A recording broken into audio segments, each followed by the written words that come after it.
Ibu akan mencoba memberikan mengulas praktikum kemarin ya. Ada beberapa video yang mungkin bisa menjadi menambahkan pemahaman yang lebih baik ya untuk praktikum yang kemarin, dan pertemuan kali ini akan membahas tentang hal tersebut ya. Coba, ini adalah membuat karet lembaran ya, yang kemarin Anda lakukan secara praktikum di laboratorium ya.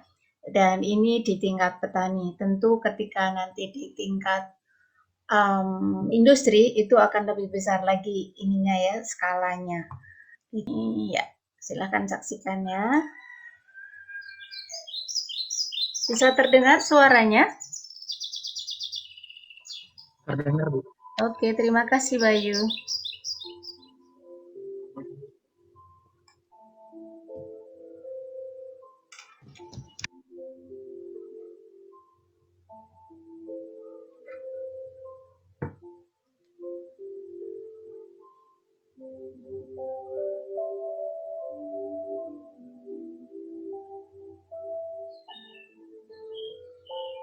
Nah, itu dia bersihkan ya scrap-nya ya. Jadi scrap adalah latex yang menggumpal di bidang sadap. Untuk hasil yang bagus sebenarnya scrap harus dibersihkan ya. Cara tapping yang sangat baik dan harus teliti ya. Ya, diambilin satu-satu. Dan cara tappingnya pun halus sekali.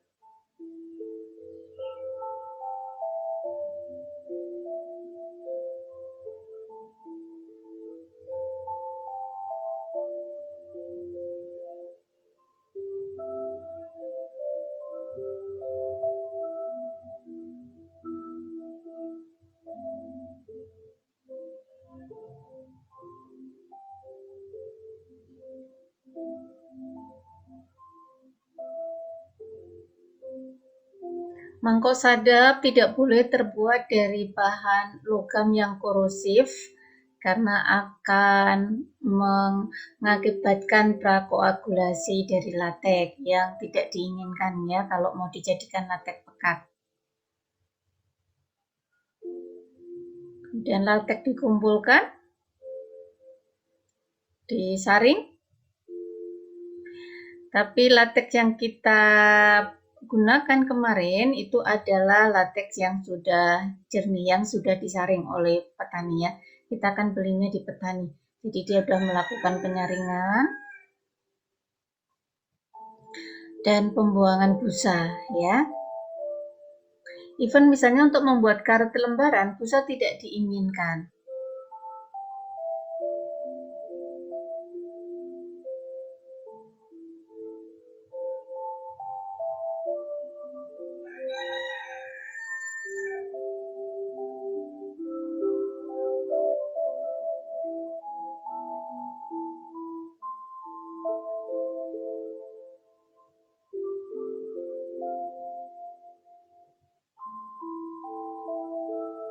Kemudian diletakkan di bak penggumpal ya. Seperti kemarin kita menggunakan bak yang kecil ya. Tray yang kecil karena memang kita hanya menggumpalkan 50 cc ya. Kemudian ditambahkan apa? Bayu, ditambahkan apa untuk menggumpalkan, Bayu? Asam formiat atau asam asetat. Ya, betul sekali, formic acid ya. Kemudian diaduk dan dibuang busanya.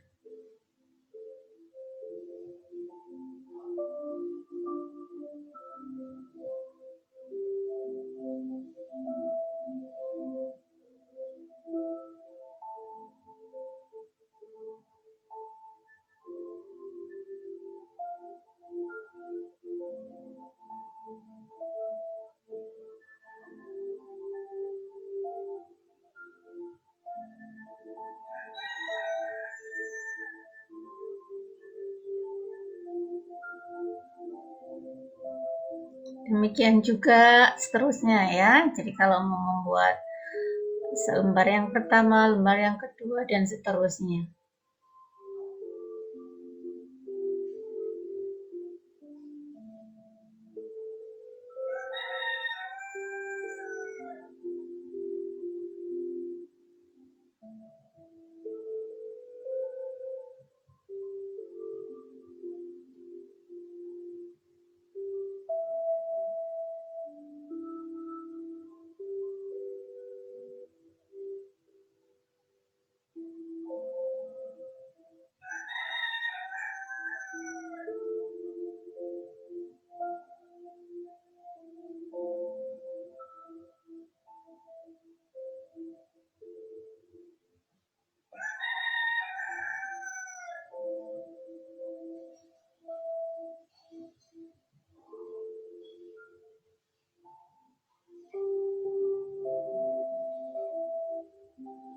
Nah, kemudian setelah menggumpal, ya diambil dari tray.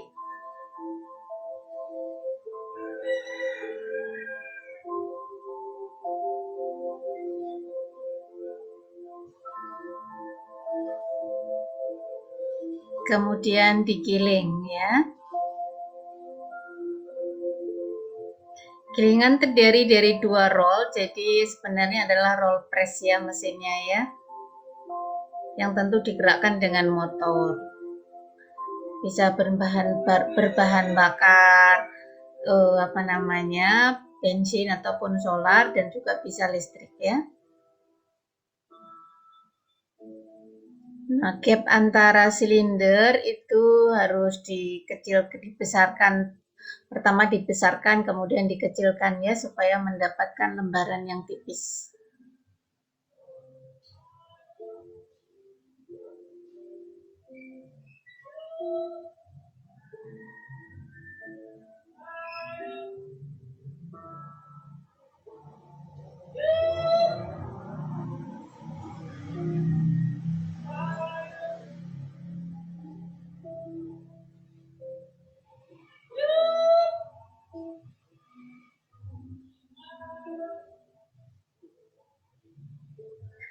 Rinse ya, jadi dicuci ya, previous to drying, sebelum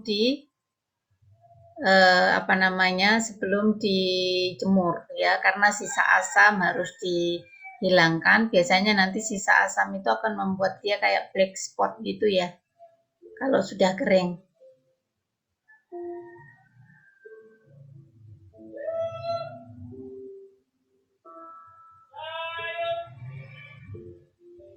Nah, kemudian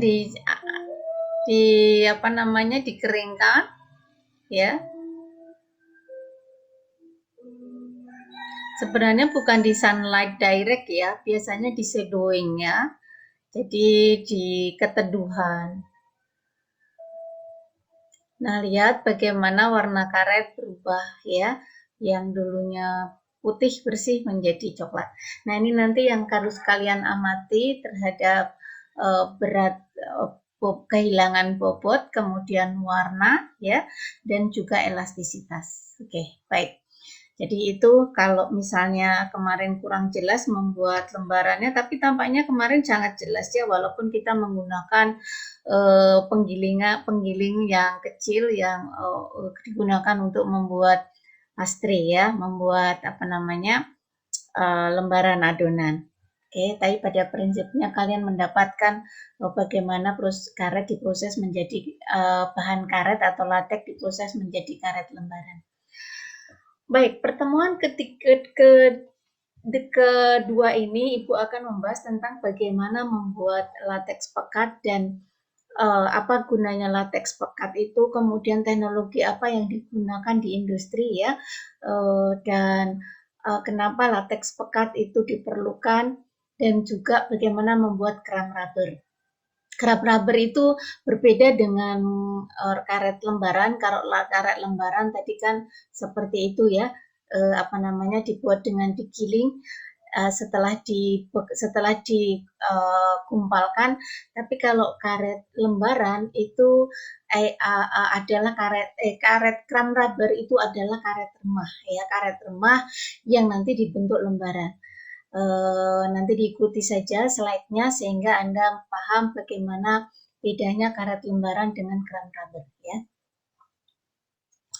Oke, balik lagi bahwa lateks terdiri dari bahan karet, serum, dan kotoran. Ya, makanya tadi perlu disaring dan sebagainya.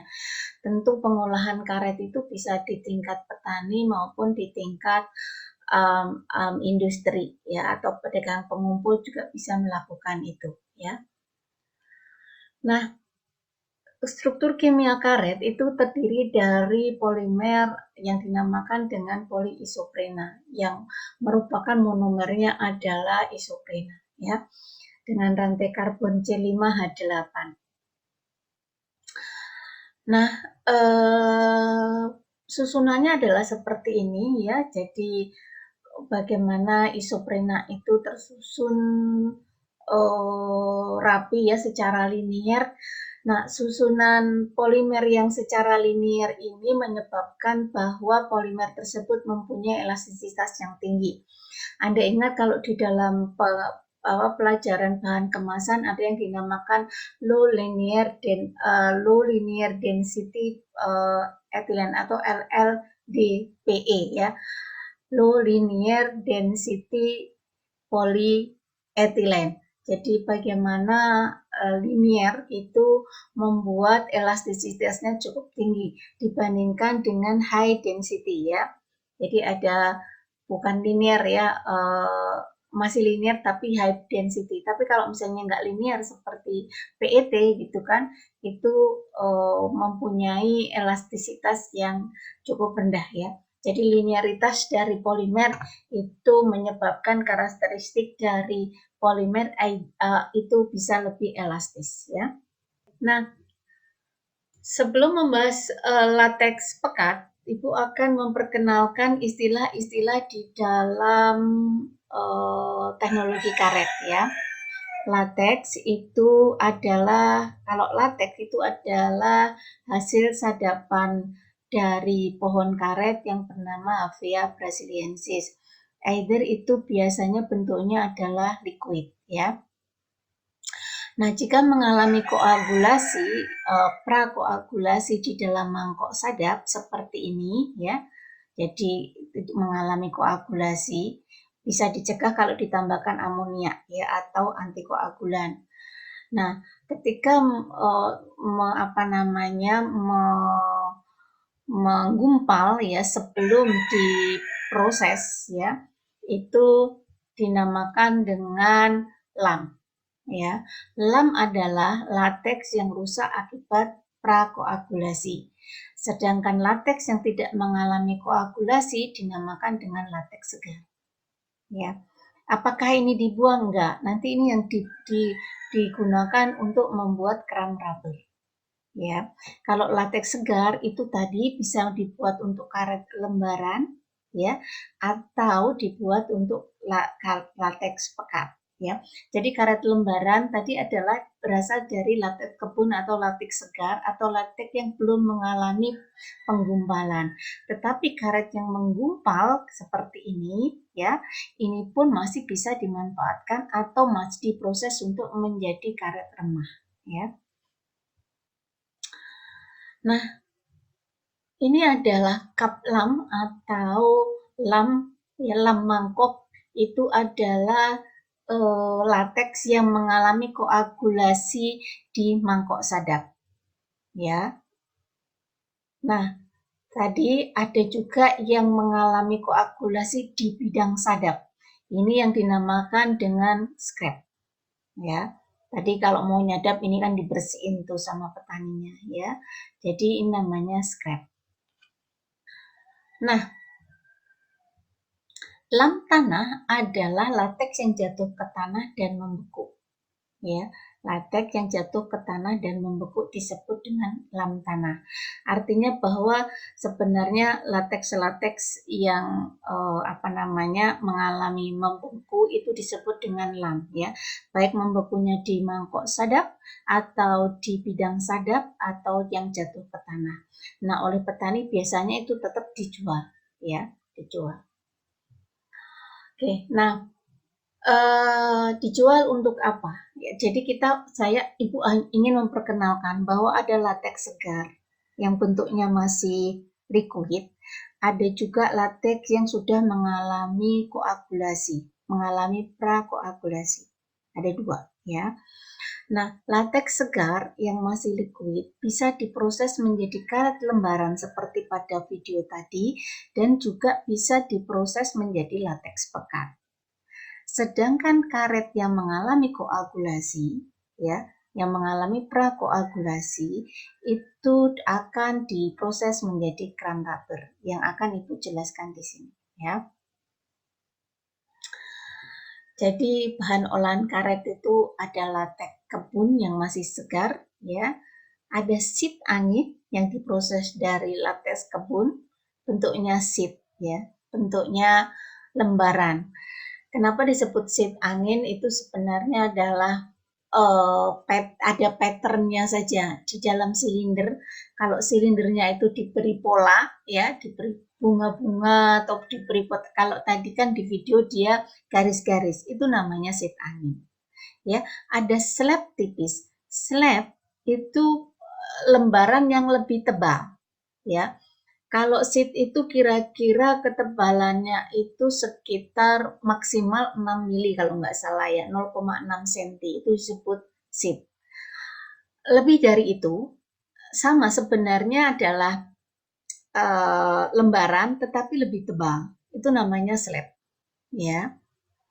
Dan lam itu adalah apa namanya latex yang sudah mengalami koagulasi, ya. Nah, nanti diproses menjadi RSS atau rubber smoke sheet. Smoke itu di smoke ya, dihasapkan. White creep, nah creep ini dilapis, nanti saya akan jelaskan yang dinamakan dengan kram rubber itu ada kaitannya dengan white creep or pale creep. White or pale itu sekedar warna, ya. Kemudian juga dijadikan latex pekat atau dijadikan block rubber, ya. Kemudian jadi kram rubber, kram itu nanti hampir sama istilahnya dengan creep ini ya, juga menjadi tie rubber dan reclaim rubber. Oke, baik.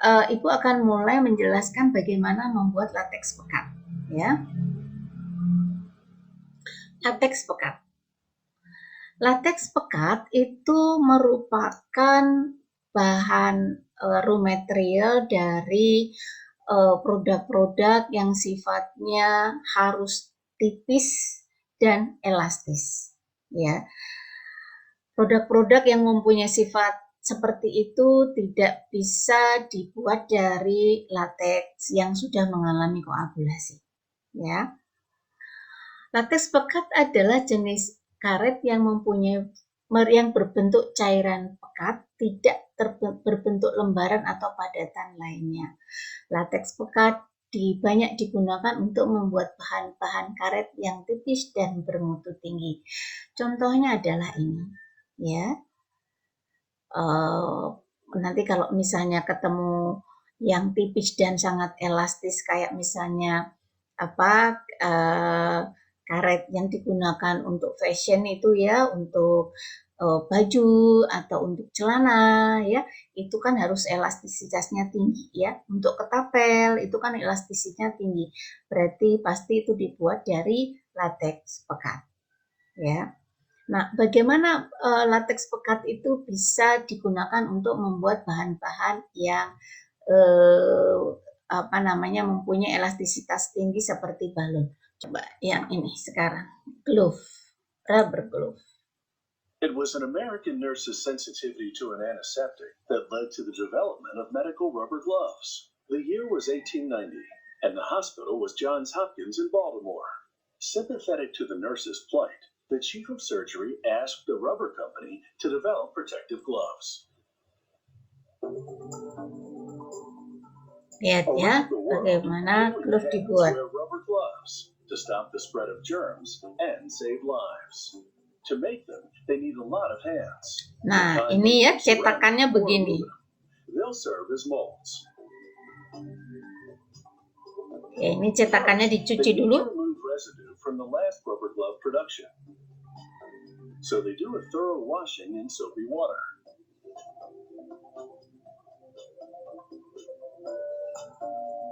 And then in bleach. They must remove every speck of residue because even the smallest contaminant could lodge in the latex rubber gloves and create holes. Leaving the Ya, di bleach, bleach. the ceramic hands twirl into round revolving brushes. Their bristles Kemudian scour the surface di and brushes. the hard-to-reach areas between the ceramic fingers.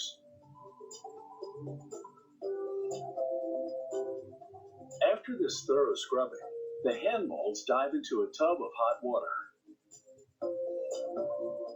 It's the last cleaning before production begins. As they exit the tub, the hands swivel on the rail carrier to drip dry. Ya, kemudian dikeringkan, jadi dicuci, dikeringkan. Still slightly damp and spinning, the hand molds head into a chemical bath, which forms a film on the surface.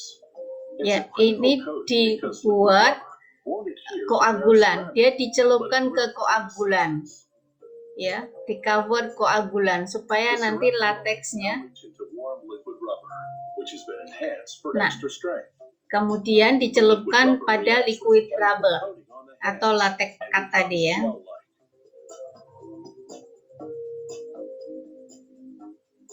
Nah, Coating with tetapi the rubber sebelumnya gel, kan the sudah hands di-coating spin dengan to shake off koagulan any tadi, as they head sehingga into an oven.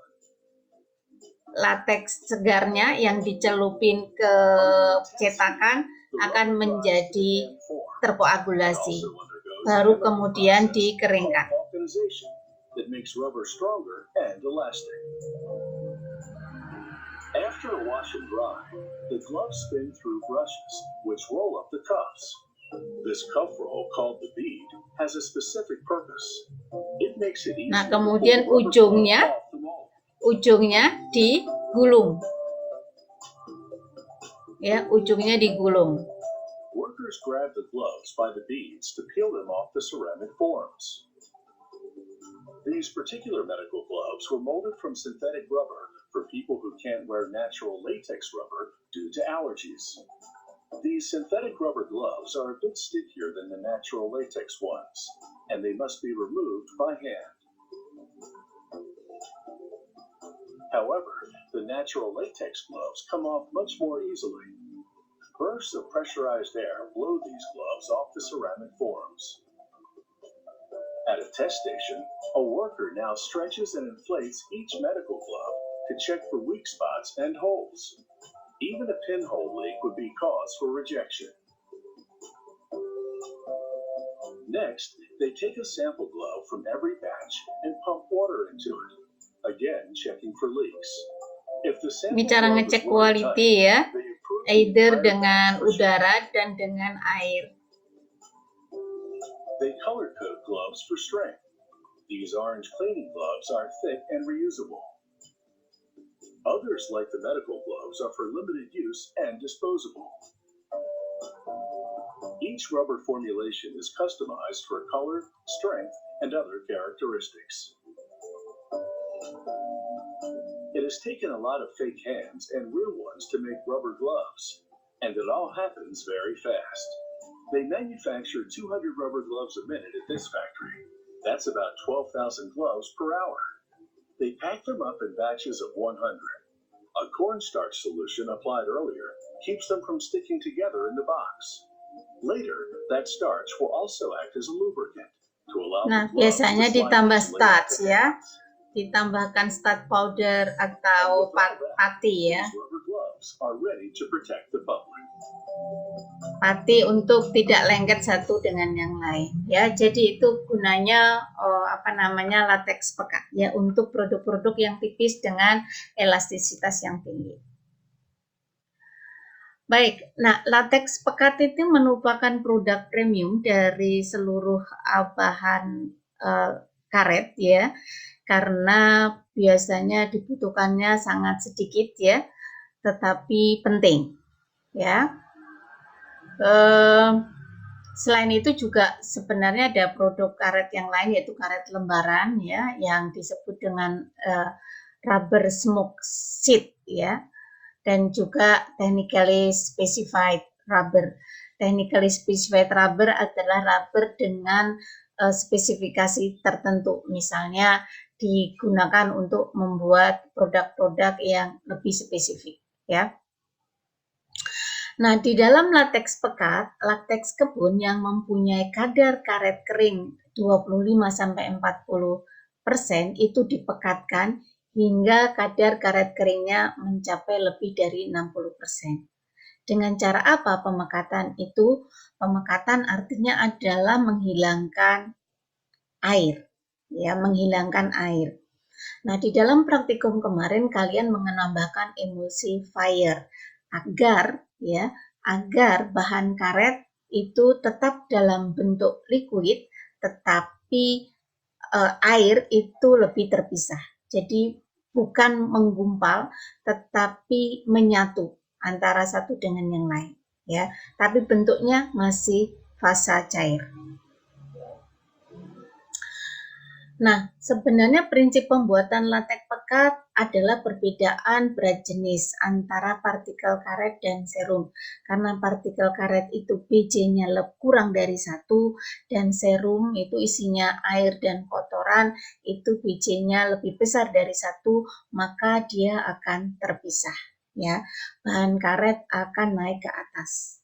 Kemarin praktikum yang sudah hari Senin sudah terlihat ada air yang terpisah. Nah, air ini dibuang sehingga lateksnya mempunyai kepekatan yang lebih tinggi, ya, karena airnya berkurang, ya.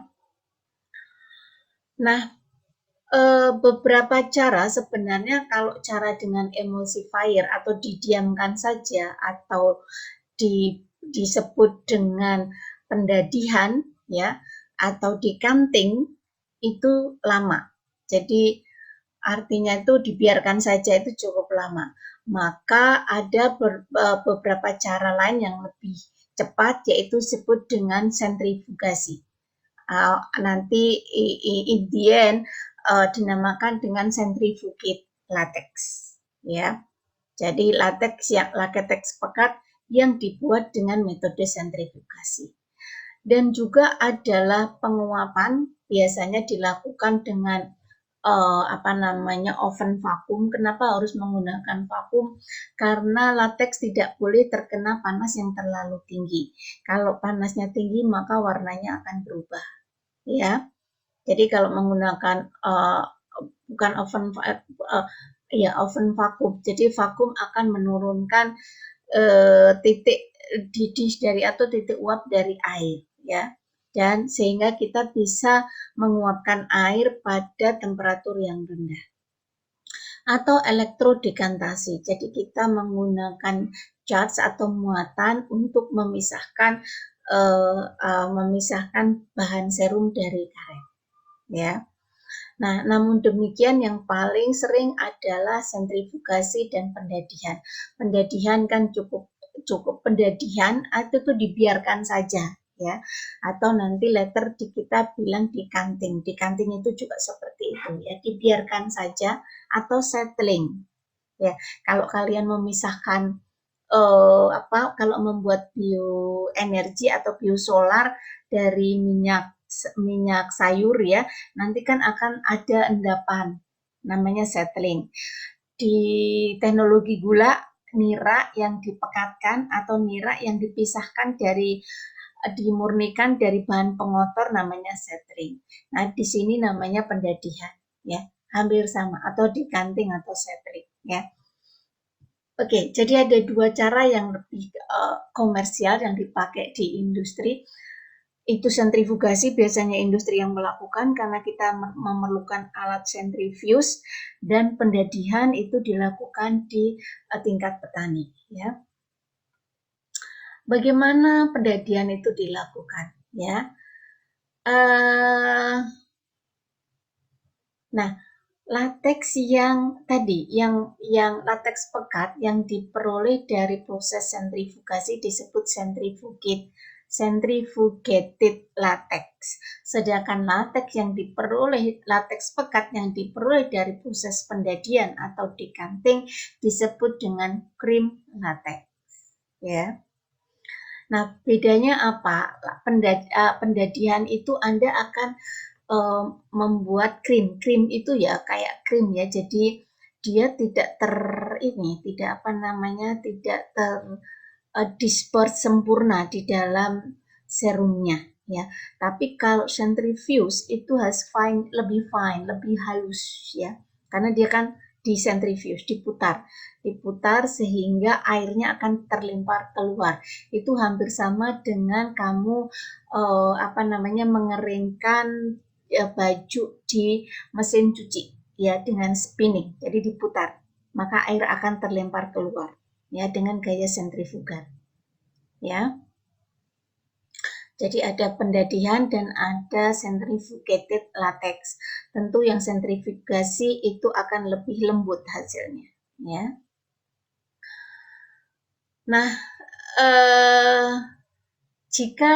ini dalam produksi lateks pekat memang mulainya adalah dari kebun karena kita tidak bisa menggunakan lateks yang mengalami koagulasi.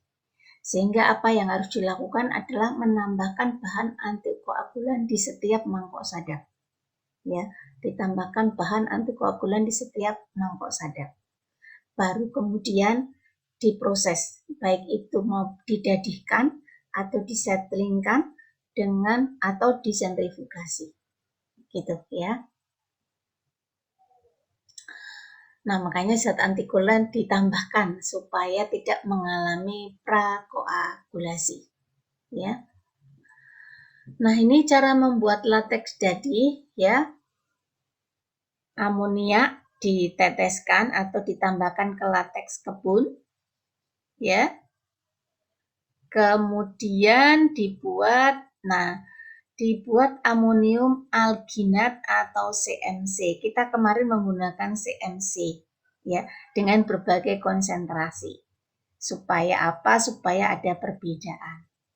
Ya. Nah, kemudian dibiarkan saja, diaduk dan dibiarkan saja. Lihat sampai di sini. Nah, ini ada pipa di bawah. Nanti dalam setiap serum dikeluarkan keesokan harinya di keran di bagian bawah. Ya, proses tersebut diulang setiap hari sampai hari ke-14. Ya, volume lateks yang dimasukkan rata-rata 20 liter per hari. Dengan 20 liter per hari, maka Anda akan mendapatkan produk sekitar 9,1 kg. Jadi berapa air yang hilang? Itu sekitar berapa? Dari 20 menjadi 9,1, hampir 11 ya. 10,9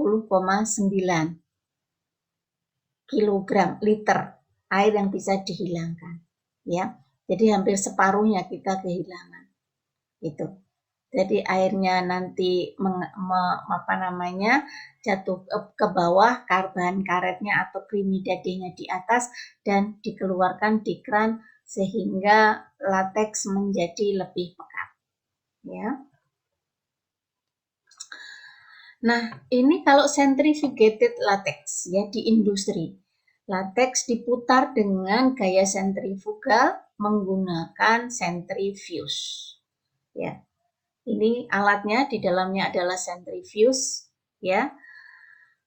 Ini tentu lebih cepat dibandingkan dengan pendadihan karena kalau pendadihan kan sampai 14 hari ya. Nah, kalau ini dalam hitungan hours ya, dalam hitungan menit itu sudah selesai. Paling 30 menit itu sudah bisa dan dengan hasil yang lebih baik ya, dengan kepekatan yang lebih tinggi ya. Ini bagaimana cara kerjanya ya. Jadi kalau ini diputar, maka katakanlah lateksnya pekat ya, ini serumnya akan terlempar keluar karena gaya sentrifugal. Persis dengan pokoknya Anda menjemur mengeringkan pakaian dengan putaran itu ya, putaran mesin cuci ya. Terlempar airnya ya. Oke, baik itu adalah lateks pekat yang dibuat dengan cara pendadihan atau settling dan juga dengan sentrifugasi. Yang dilakukan di industri adalah sentrifugasi, yang di tingkat petani adalah decanting atau settling atau pendadihan, ya. Nah, sekarang bagaimana nasib karet atau lateks yang sudah mengalami koagulasi sebelum digunakan atau telah mengalami prakoagulasi? Karet yang mengalami koagulasi di kebun, ya, yang tadi membentuk lam mangkuk, membentuk lam tanah, dan membentuk slab, ya, itu diolah menjadi kram rubber. Slab itu adalah lembaran dari karet yang menggumpal, tetapi mempunyai ketebalan yang yang tinggi, ya, dibandingkan dengan sheet, dengan lembaran karet tipis. Oke, ini lateks dalam bentuk cair diolah menjadi sheet, ya, tadi diolah menjadi sheet. Tentu kalau diolah menjadi sheet harus ditambahkan asam dulu, ya, dikumpalkan baru digiling atau dimasukkan ke roller press, atau diproduk atau diolah menjadi lateks pekat. Nah, lateks yang sudah menggumpal ini akan diproduksi menjadi kram rubber.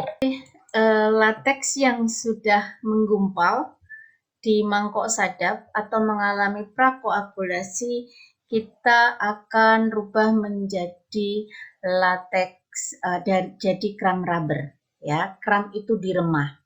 Nah, bagaimana membuat remahan, ya? Bahan bakunya adalah padatan, kemudian diremah itu dipotong-potong menjadi menjadi kecil-kecil ukurannya. Kalau tadi lam itu kan besar, ya, segede mangkok, ya, atau slab itu lebih besar. Kalau slab itu biasanya dibuatnya begini. Jadi lam mangkok ditata dalam bak itu, ya, kemudian dikasih lateks segar dan kemudian ditambahkan asam. Jadi sebenarnya kayak mau membuat karet lembaran, tetapi dia lebih tebal, ya, lebih tebal, yang namanya nanti slab. Kita coba lihat, ya. Diremah, nah kemudian dicampur, atau sebenarnya bukan pemblendingan, ya,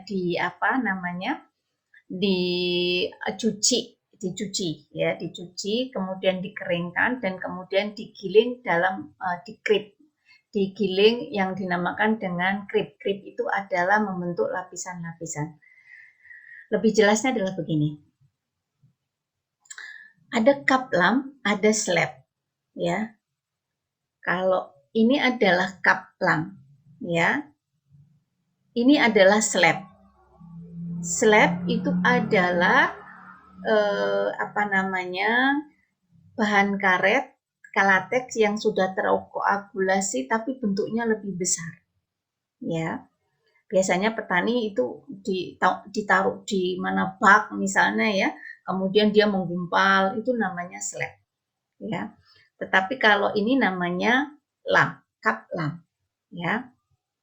Oke, nah bahan cup lam dan slab, ya, itu dicuci, di blending satu. Kemudian dengan bucket conveyor dipecah, di pre-breaker menjadi ukuran kecil-kecil. Disobek-sobek. Bisa bayangin, ya, bahan karet disobek-sobek. Nah, kemudian dicuci lagi di bak blending. Bak itu kayak pon aja, kayak kolam besar, isinya air. Jadi sebenarnya untuk mencuci bahan karet yang sudah, karet itu kan kotor kayak begini, ya, dicuci gitu. Jadi pengguntingan atau membuat remahan juga berguna untuk pengeluaran kotoran yang ada di dalam bahan karet, ya, itu.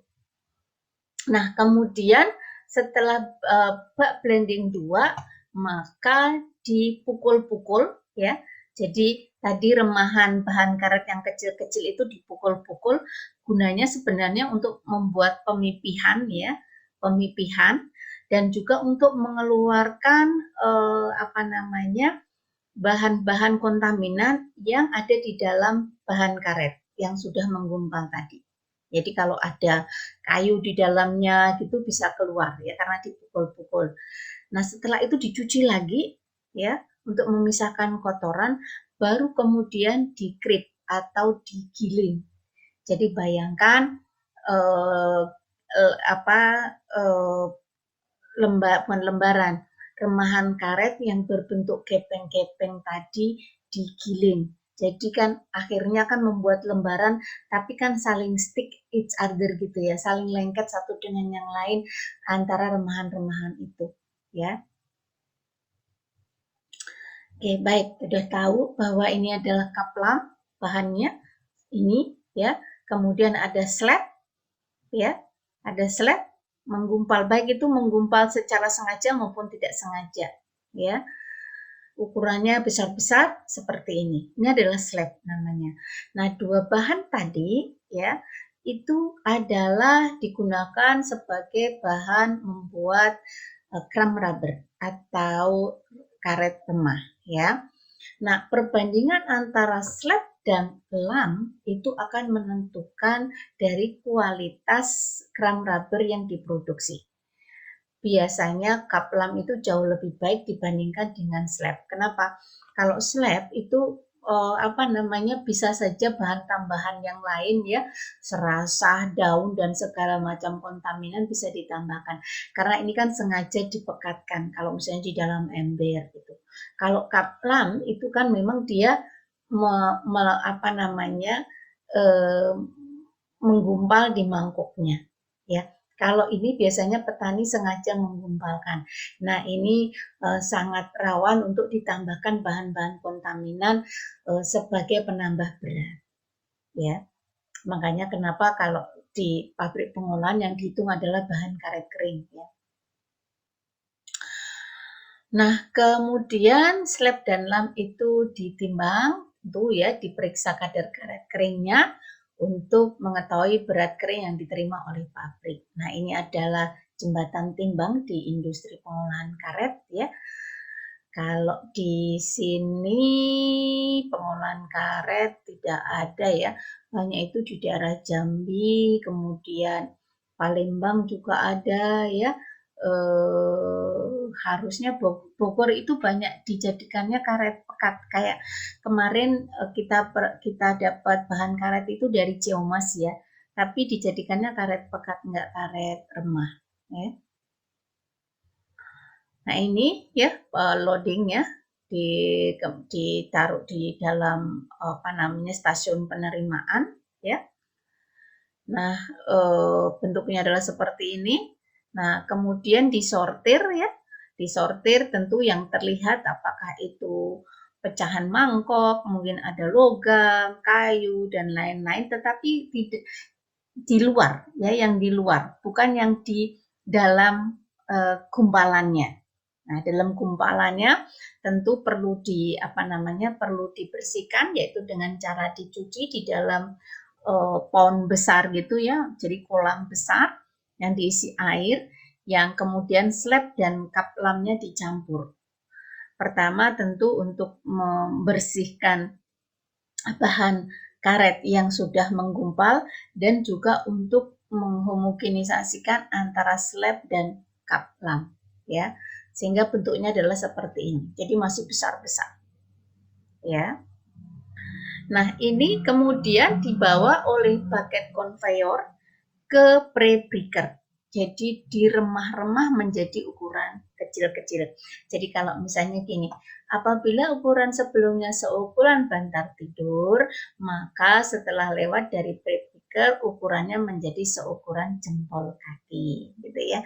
Jadi prinsipnya digunting-gunting sih sebenarnya ya, bukan dipecah seperti batu karena kan membal kalau bantalan karet itu kan membal, maka digunting ya.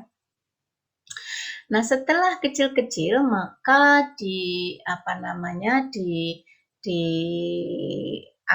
lagi dengan bucket conveyor ke bak blending 2. Di situ dicuci dan juga diaduk untuk menghomogenisasikan antara slab dan kaplam ya. Nah, peremahan itu akan memperluas bidang pencucian atau peremahan juga akan membuat kontaminan bahan karet yang ada di dalam ya itu bisa keluar juga ya. Nah, setelah itu saya sudah bilang dicuci ya. Dicuci di bak blending 2 berarti kan ya seperti ini, jadi udah kecil-kecil, bukan bantalan lagi bentuknya ya, sudah besar, sudah kecil-kecil, bukan besar kayak tadi. Nah, kemudian dipukul-pukul ya dengan hammer mill, ya dipukul-pukul. Gunanya untuk apa? Sebenarnya pemukulan itu adalah memaksa kontaminan memisahkan diri dari bahan baku. Jadi dipukul, jadi karet kalau ada kontaminan di dalamnya maka akan keluar itu dengan pukulan itu. Ya, gitu.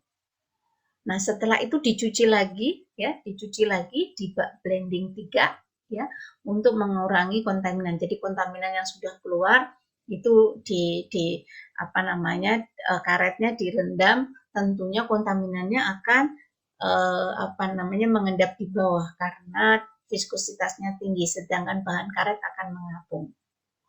Nah, setelah itu barulah digiling yang dinamakan dengan crispy tadi ya. Oke, nah ini adalah mesin creeper. Anda kan pernah makan crepe. Kevin pernah makan crepe, Kevin? Coklat crepe atau apa di kampus? Oh, kayak crepes gitu ya, Bu? Iya. Apa itu Oh, pernah. biasanya? Berlapis-lapis kan ya? Iya, Bu. Ya. Nah, ini caranya adalah begini. Jadi tadi ada remahan karet yang kecil-kecil tadi ya, dilewatkan sama sebenarnya roller press juga ya. Roller press, jadi silinder. 2 silinder ini dimasukkan. Ini kan lihat dari sini ya, sebenarnya dia silinder itu dimasukkan dan dijepit, maka remahan-remahan tadi kan akan menata diri terstick atau tertempel satu dengan yang lain. Tapi bukan sheet ya. Remahan-remahan tadi tempel satu dengan yang lain membentuk lembaran yang disebut dengan selendang ya. Nah, ini ada 1 2 3 4 5 6, ada 6. Saya nggak tahu ya, membuat karet lembaran pun yang dari latex segar yang dikoagulasi dengan asam kemudian digiling, penggilingannya pun 6 kali gitu. Jadi kalau di industri serialnya juga 6. Nanti kalau misalnya Anda lihat berbagai PPT atau video ya, itu 6. Apakah misalnya 6 itu sudah mencapai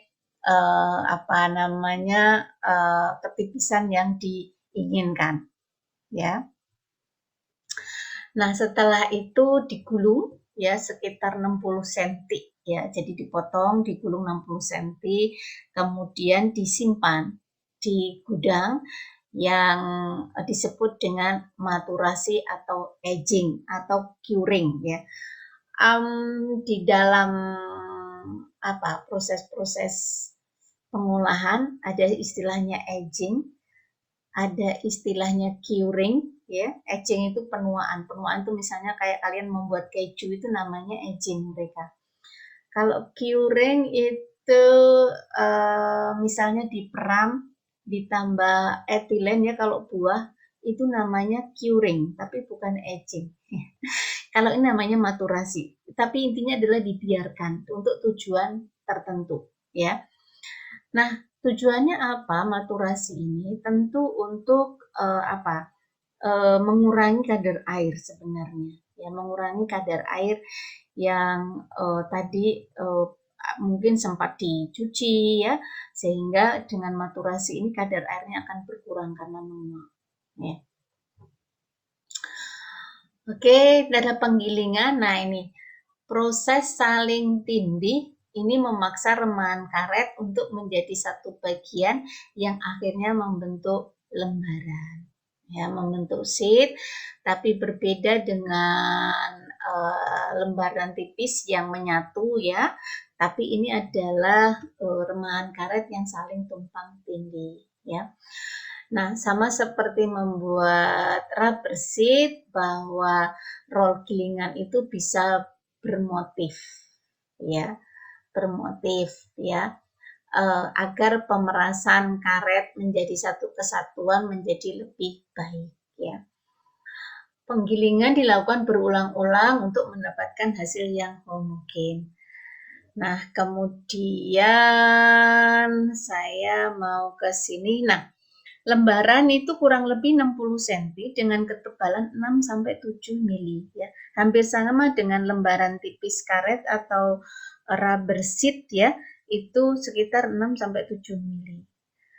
Lembaran ini kemudian digulung, disimpan di dalam gudang maturasi untuk mengalami pemeraman.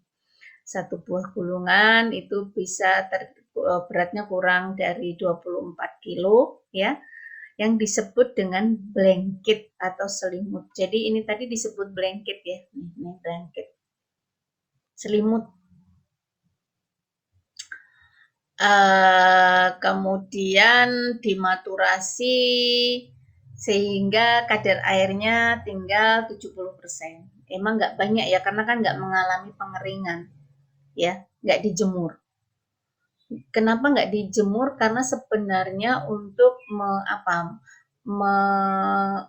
mempertahankan dari nilai plasticity retention index. Jadi apa plasticity retention index? Sebenarnya adalah untuk mempertahankan elastisitas, ya, karena kalau dijemur itu biasanya elastisitasnya berkurang. Nah, ini tadi proses crimping-nya, jadi remah-remahan karet digiling, ya, jadi membentuk seperti ini, ya. Lebih jelasnya, oh ini lembarannya, ya, lebih jelasnya, nah ini seperti ini, ya.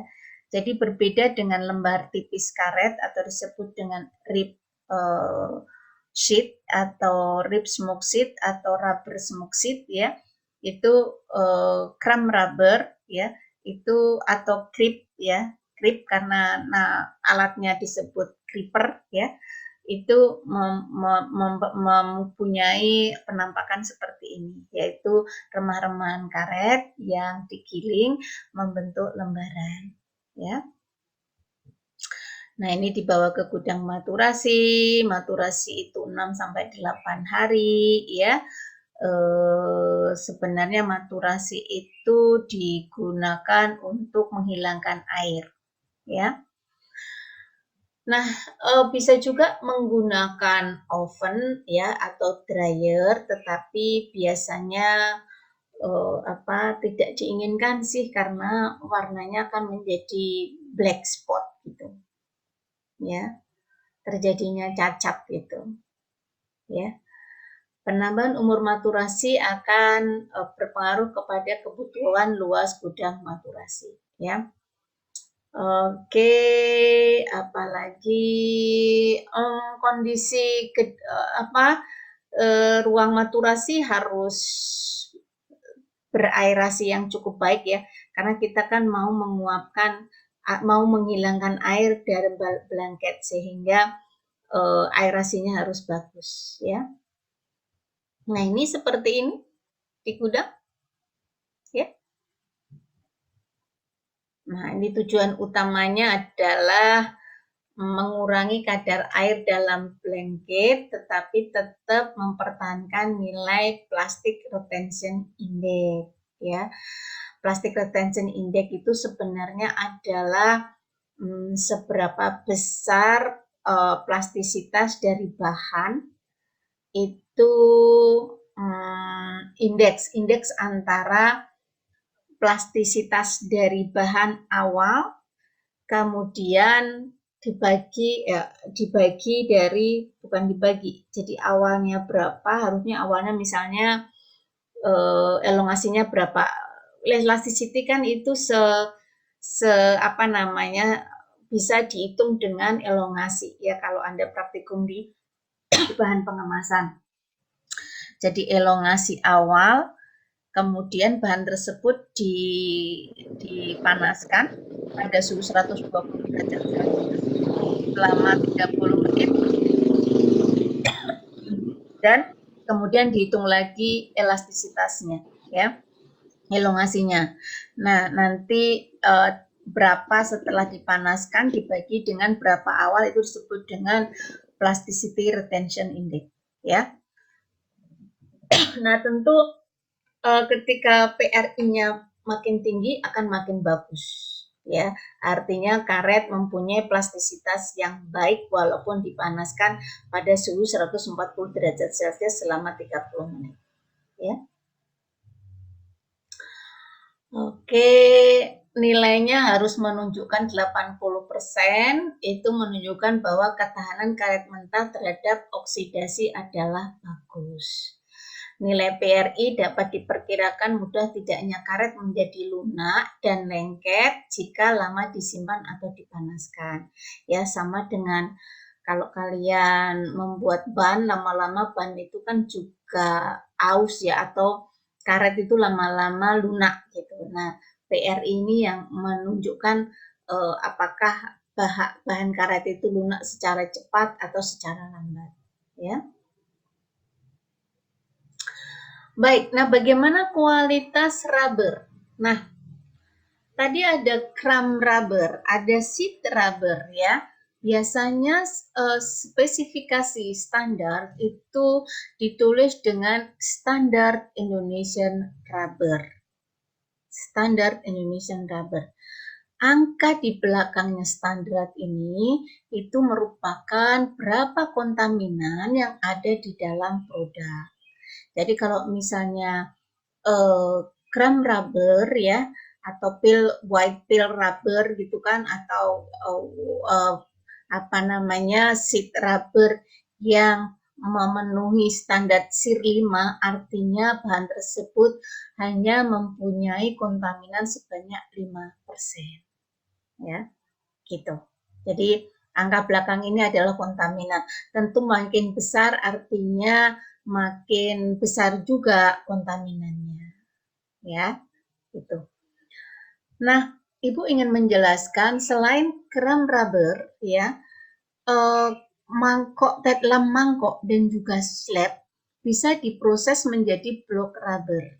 Block rubber itu di crumb rubber, crumb itu kan remahan, ya. Terus kalau di crumb rubber itu kan membentuk selendang dengan creeper atau digiling. Namun kalau block rubber, crumb rubber itu dibuat blok. Jadi dicetak dalam bentuk blok, dipres, kemudian dijual. Jadi lebih lebih mudah, ya. Coba lihat video ini bagaimana membuat block rubber. Process and technology. As a block rubber processor, the main technology utilized by our group is based on the standard block rubber processing technologies. Block rubber, STG has the up-to-date machinery for improved productivity and minimum wastage. Nah, ini yang The pon-pon coating tadi ya. by the use of sufficient Ini adalah bahan bakunya, lam dan slab ya. Tapi kayak ini lam semua ya. Remove the dirt is essential.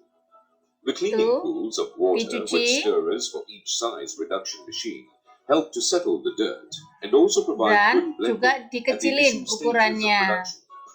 Itu bucket conveyor itu. The creppers help to form crepes from granules and feed the shredder for final size reduction. Ya, The fine rubber kemudian crumbs pass to a wash tank for cleaning. Cuci lagi dengan air panas. Into the trolley and pass through the dryer for removal of moisture. Diuapkan airnya, dipanaskan dia dengan oven ya. Sehingga warnanya jadi coklat atau hitam. Ya. Kemudian di blok. The dry rubber is weighed in 35 kilogram blocks and pressed into bales. Dan dipres. The bales are wrapped in poly bags and placed in wooden crates or packed in shrink wrap pallets or packed in good pack metal base for good year. The finished goods will be properly stored in the factory warehouse ready for shipment. Research and development and testing itu yang Ibu ingin tunjukkan ya. Research and development. Yang Ibu ingin tunjukkan either bisa menjadi crumb rubber dalam bentuk blanket atau menjadi block rubber ya.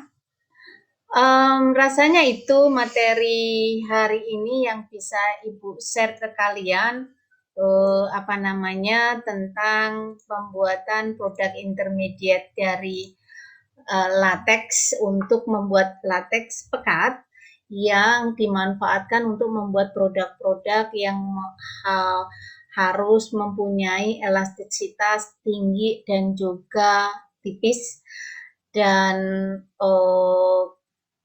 sedangkan latex yang sudah mengalami koagulasi di mangkok sadap maupun sengaja kita koagulasi ya, itu bisa dibuat menjadi kram rubber atau kalau misalnya itu menjadi rubber sheet. Baik, untuk rubber sheet rasanya Ibu akan simpan minggu depan ya, untuk, dan juga kalau rubber sheet pada intinya kan sudah tahu ya bahwa harus dibuat dari latex kebun yang masih liquid, baru kemudian digumpalkan kayak petani tadi melakukan ya, kemudian baru digiling. Kira-kira seperti itu. Nah, gilingannya bisa berpattern ya. Nah, motif sebenarnya digunakan untuk agar pemerasannya lebih maksimal. Kemudian besok Ibu akan membahas juga minggu depan tentang synthetic rubber ya, karena ini kan natural rubber.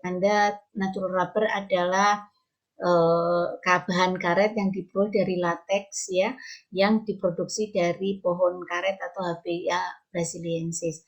Sedangkan synthetic rubber itu tentu disintetik dari bahan-bahan petrochemical ya, jadi dari bahan baku minyak bumi untuk dijadikan bahan karet. Tentu nanti mempunyai kelebihan dan kekurangan antara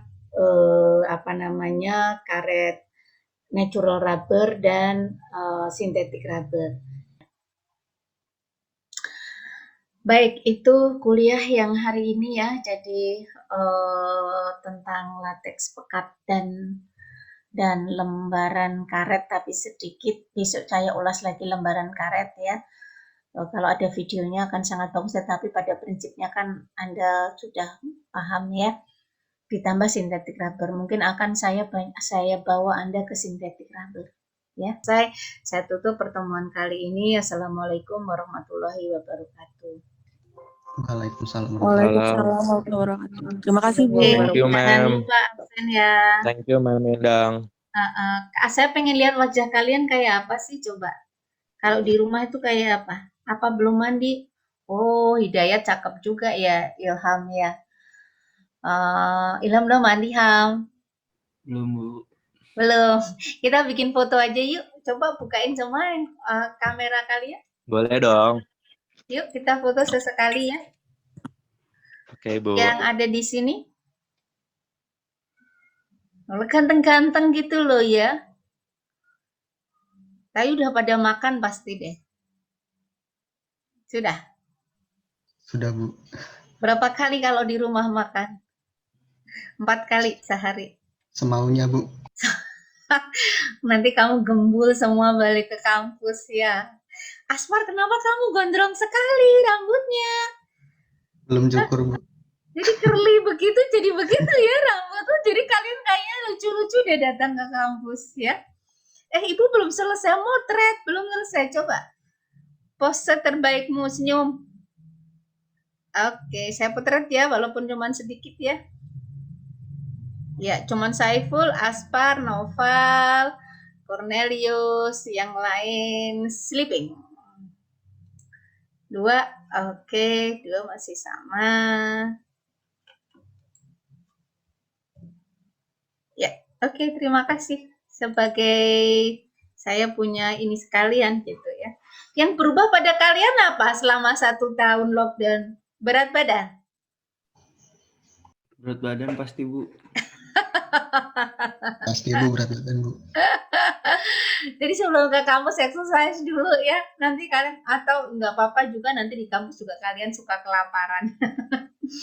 Tidak ada makanan enak ya. Oke, baik. Terima kasih banyak ya. Sampai ketemu minggu depan. Bye-bye. Makasih Bu.